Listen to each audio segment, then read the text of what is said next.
ஸ்ரீ விஷ்ணு புராணம் முதலாவது அம்சம். அத்தியாயம் 1 பகுதி 3.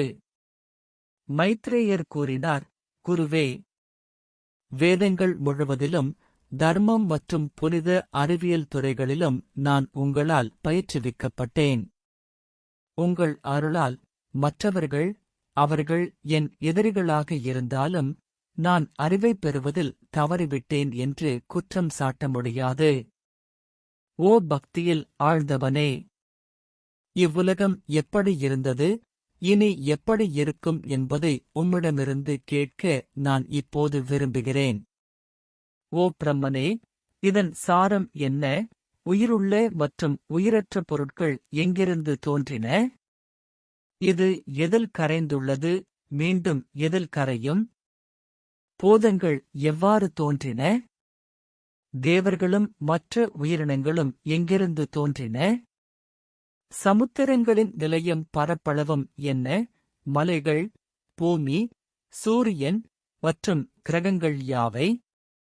தேவர்கள் மற்றும் பிறரின் குலங்கள், மெனுக்கள், மன்வந்தரங்கள் எனப்படும் காலங்கள், கல்பங்கள் எனப்படுபவை, அவற்றின் உட்பிரிவுகள் மற்றும் 4 யுகங்கள் யாவை?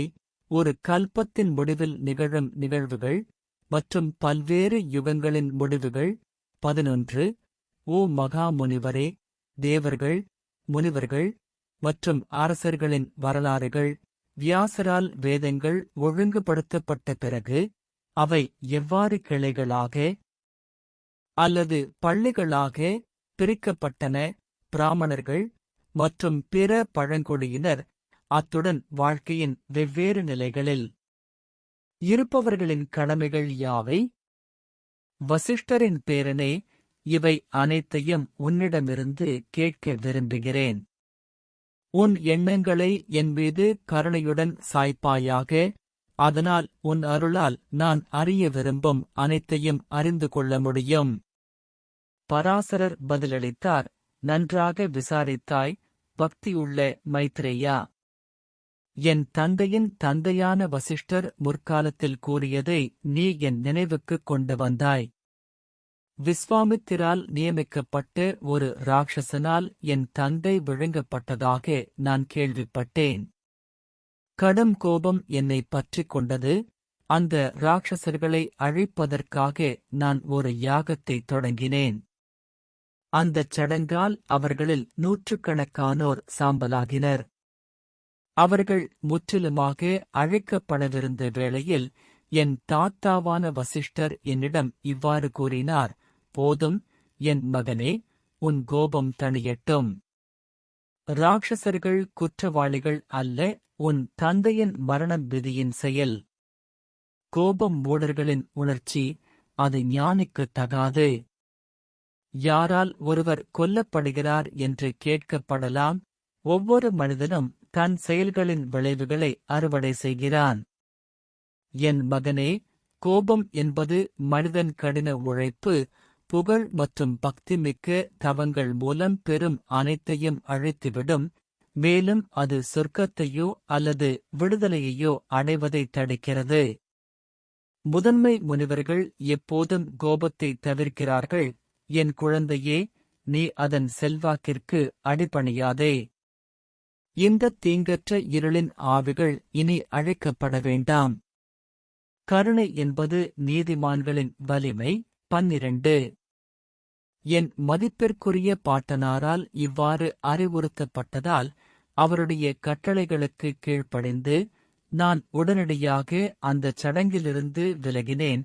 மேலும் முனிவர்களில் மிகச் சிறந்தவரான வசிஷ்டர் என்னைக் கண்டு திருப்தியடைந்தார். பின்னர் பிரம்மாவின் மகனான புலஸ்தியர் 13 வந்தார். அவரை என் தாத்தா வழக்கமான மரியாதையுடன் வரவேற்றார். புலகனின் புகழ்பெற்ற சகோதரர் என்னிடம் கூறினார், பகைமையின் வன்முறையில் நீ உன் முன்னோரின் வார்த்தைகளைக் கேட்டு கருணை காட்டியதால் நீ எல்லா அறிவியலிலும் தேர்ச்சி பெறுவாய். கோபமடைந்த போதிலும் என் சந்ததியை அழிக்காமல் நீ இருந்ததால் நான் உனக்கு மற்றொரு வரத்தை அளிக்கிறேன். மேலும் நீ புராணங்களின் சுருக்கத்தை 14 எழுதுபவனாக ஆவாய். நீ அறிவாய் தெய்வங்களின் உண்மையான இயல்பை. அது உண்மையில் இருப்பது போலவே, மேலும் மத சடங்குகளில் ஈடுபட்டிருந்தாலும் அல்லது அவற்றைச் செய்வதிலிருந்து விலகியிருந்தாலும். 15 எனது அருளால் உங்கள் புரிதல் பரிபூரணமாகவும் சந்தேகங்களிலிருந்து விடுபட்டதாகவும் இருக்கும். பின்னர் என் தாத்தா வசிஷ்டர் மேலும் கூறினார், புலஸ்தியர் உனக்குச் சொன்னதெல்லாம் நிச்சயமாக நடக்கும்.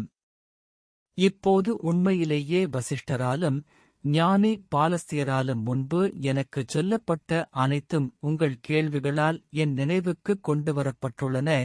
மேலும் நீங்கள் கேட்ட அனைத்தையும் நான் உங்களுக்கு முழுமையாகக் கூறுவேன். பூர்ப்பசத்தின் முழுமையான தொகுப்பை அதன் போக்கின்படி கேளுங்கள். உலகம் விஷ்ணுவிலிருந்து உருவாக்கப்பட்டது. அது அவரிடத்தில் உள்ளது. அவரே அதன் தொடர்ச்சிக்கும் முடிவுக்கும் காரணம்.